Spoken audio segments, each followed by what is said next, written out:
piece in the LA Times caught my eye. It's now in all of my social media, written by my next two guests, Jonathan Welburn and Quentin Hodgson, both of whom research cybersecurity deterrence strategy and infrastructure protection for the nonprofit, nonpartisan Rand Corporation. The headline, How the U.S. Can Deter Ransomware Attacks. Nice to have both of you here. Jonathan, let me begin with you. We've discussed ransomware issues on my program recently, and I think when many hear ransomware, they think Colonial Pipeline. What you would have been interested to hear were the telephone calls from all across the country of small business owners, a lot of professional, think accounting firm or think law firm type scenario, who have similarly, on a smaller scale, been victimized in one of these ransomware capers. So I guess the first question that I would ask is, which is more typical? Those that make the newspaper that have a lot more zeros, or the rank and file that is playing itself out all across the country? Well, it's absolutely probably the smaller attacks that are much more typical. They're a daily occurrence for many small businesses, individuals, and organizations that include schools and police departments and city governments. So those are the much more typical. But the large events like Colonial have really driven a different view of these, a reason to look at them quite a bit more seriously, as we see how the costs can really tally for those companies, but not just those companies, also the individuals who are paying more at the gas pump, as Colonial had that disruption. Quentin, are the bad actors behind them the same for both big and small, or are there different individuals that are driving this equation depending on the nature of the crime? So I think what we're seeing is that there's an evolution of who's behind these kinds of attacks. In the earlier days of ransomware, if you go back 10 years, it was often individuals who were trying to just exploit money out of a few people that they would manage to get and infect their computers. It could have been your grandmother at home who all of a sudden got the screen of death in front of her demanding some payment. Back then it was send me a gift card or something like that, because we didn't have cryptocurrencies. Now what we're seeing is the rise of these criminal organizations who are either operating to profit themselves or to provide what's called ransomware as a service. And I think what's happening is that in some cases they're doing everything. They're sort of a full service provider of ransomware, and they may be going after smaller individuals as well as larger companies. And they're also all over the place. They're in Russia, they're in Eastern Europe, they're in the Far East. So there's no one place where you're finding these bad actors. Jonathan, are they state actors? And if not state actors per se, are they acting with some level of tacit state support?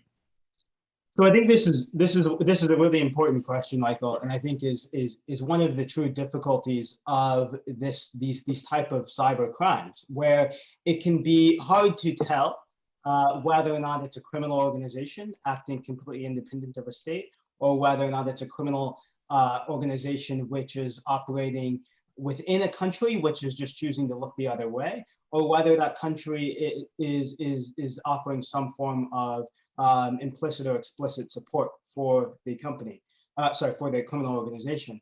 And without a doubt, the ransomware attacks that we've seen over the past few years have brought that full range of state level support. With Colonial, when it was DarkSide, it appears to have been a criminal organization. However, it's a criminal organization which operates in Eastern Europe, only targets outside of Eastern Europe. And I think what's clear is that for U.S. government and other governments is to look to the countries that are hosting these, or the countries where these criminal organizations reside, and to either see if those countries will work with U.S. law enforcement, and if not, then I think the U.S. has to sort of escalate its position and to potentially through sanctions and other actions that can hold those countries accountable as well, until they're willing to kick out these criminal organizations. Well, Quentin, one of the reasons that I asked the question is because I'm thinking of President Biden meeting with President Putin recently, And you reference this in your LA Times essay, Biden having identified, what was it, 16 areas that he said need to be hands off. And I questioned that as a strategy at the time, because it almost seemed to be saying, well, if it's not on this list, then, we're cool. But that assertion presupposes that Putin could do something about it. My question to you, having studied this issue, is that necessarily true? Well, whether Putin could have done something about it, so this is kind of goes to the point that John was just making about how complicit are these governments. And I think most experts who look at Russia recognize that Russia, in many ways, turns a blind eye to those actors who are doing things that probably align with Russian interests, but gives Russia an ability to have plausible, or as I like to call it, implausible deniability. Because in many cases, it's quite clear who's doing it, where they are. We even often know the physical location of these people. And that's not just from intelligence sources, that's cybersecurity firms who are working out a pattern of life for these people. They know when they show up to work. They know when they have problems at home because they are not terribly good at their own security. And so for people like Vladimir Putin to probably on individual cases, he himself doesn't know exactly what's going on, but people in his orbit, people like Prigozhin, who is sort of his personal chef, bodyguard, and provider of all sorts of services, are probably well aware of what's happening in many cases. Now, of course, that doesn't mean that they know of every single cyber criminal is operating from Russia. I think that would be a pretty egregious statement for us to make. And just in the same as we try to track down people who are acting illegally from United States territory, something which, by the way, the Russians and particularly the Chinese love to point out, that lots of cyber attacks appear to emanate from the United States. And so they basically throw it back in our faces whenever we try to point this out to them, that they need to be doing more. On the question of what are we going to do about it, the two of you in the LA Times piece raised the question, the possibility of banning ransom payments. Jonathan, speak to that issue. What are the pluses and minuses if we go that direction? I think the reason why that's become attractive is that, again, looking at some of these really high profile incidents like Colonial, you have this news headline that says, hey, Colonial pays a ransom and it solves the problem. And it really only encourages the business model of those attackers to say that, paying the ransom is the right solution for each individual organization. It's a problem somewhat of for each individual or organization who is hit with a ransomware attack, for their security at that time, they may find it in their best interest to just simply pay the ransom.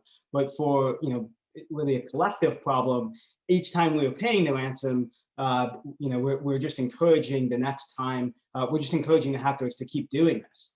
And so it's an easy point to make that simply not paying the ransoms could help to discourage future attackers. However, I think that plenty of people have pointed out cases where it would be, for example, there's a hospital which urgently needs to get back up, and are you going to tell them not to pay the ransom in that case, where this policy would become very difficult to enforce? Is one of the alternatives to allow those entities that have been hacked to retaliate themselves? Quentin, would you say that a Colonial Pipeline or one of the other examples that you offer in the essay could take matters into their own hands instead of waiting on the U.S. government to do something about it? That's a proposal that's come up constantly over the years, whether it pertains to ransomware or any others. I think the challenge there are a couple. One is that a company has to be able to essentially know who did this to them, be able to essentially go through the same decision-making process the U.S. military does, that the response should be proportionate, it should be discriminating, so it would only have to go after those individuals that were targeting them. And then the question is, well, then what are the rules of engagement for those companies, and what can they do in a way that can control potential escalation? And we point to that in the piece, is that one of the concerns is escalation that may occur occur where we could end up essentially privateers are going to get the United States in a shooting cyber war. I don't know whether it would necessarily in every case get to that point. And clearly from the perspective of the adversary is that our rope-a-dope strategy, which is just keep taking the punches and maybe somebody will get tired, isn't working. So clearly that's not the answer. On the other hand, a sort of Wild West free-for-all or even deputizing different companies, I think would have to be approached very carefully, which is not to say, by the way, that I'm saying it's entirely off the table. I think that there are ways that you could leverage the private sector more effectively to be able to do this. You think about the way Microsoft has actually been very effective in partnering with law enforcement to do botnet takedowns. So they get a court order to be able to do that. We also know that, by the way, gone are the days when the United States government or any government really had a monopoly on power in cyberspace. We see very sophisticated actors, for good and ill, in the private sector who in many ways are much more sophisticated, but they just may not necessarily have the billions of dollars the United States government does, but they are very sophisticated in cyber techniques, including being able to disguise themselves, to be able to act stealthily and so forth. So I think that there are other ways that we can leverage those capabilities without necessarily giving just a carte blanche for everybody to go out there and basically protect their rights and their property. Jonathan Welburn, maybe the heat needs to be turned up on those companies that are lax and therefore are vulnerable to cyber attack. So one of the ways that we talked about the heat being turned up in our report is through perhaps liability, where for some of the recent in this past year ransomware attacks, individuals who have been harmed have taken the class action to hold these companies accountable for essentially negligence. If it in turn, and I have to be careful here because there are some cyber attacks where the companies may be negligent in the sense that they do not have basic cyber hygiene of having two-factor authentication, of enforcing their employees to change their passwords every so often, and that if these companies are not doing the basic things, then the class action and other forms of liability might be a way to hold these companies responsible. But to be careful on this, that there are still plenty of cyber attacks. SolarWinds is a very good example where a sophisticated nation state attacker can get through very secure systems. And so that form of class action probably wouldn't work in every case, but might work in some. Jonathan Welburn and Quentin Hodgson research cybersecurity, deterrence strategy, and infrastructure protection at the nonprofit, nonpartisan Rand Corporation. The essay that they co-authored for the LA Times under the headline, How the U.S. Can Deter Ransomware Attacks. I hope you'll each leave me with a takeaway. Quentin Hodgson, I'll begin with you. What do you most want my audience to know? I think the main thing that the audience should know is that what we're seeing now is a shift in attitude, and I think there's going to be much more effective response coming forward. Gone are the days where people in government, for example, just saw ransomware as a nuisance and it's not something we need to worry about. It's getting a lot of attention, so I think that will lead to more action. And Dr. Welburn, you would say what? Well, I think Quentin summarized that very well. And I think with that shift of attitude, I think that we will, hopefully we'll see more opportunities to hold the sort of bad actors, the hackers, accountable for their actions. How much of this, a final question, Dr. Welburn, how much of this is coming from the United States? Am I buying into a stereotype thinking that all of this emanates in Eastern Europe? No, I think Quentin, touched on that there are plenty of cyber criminals and cyber attacks launched from all across the world, unfortunately. Gentlemen, thanks so much for the right now. Thank you so much for the piece that you wrote and for your willingness to come on and discuss it. I really appreciate it. Thank you. Thank you.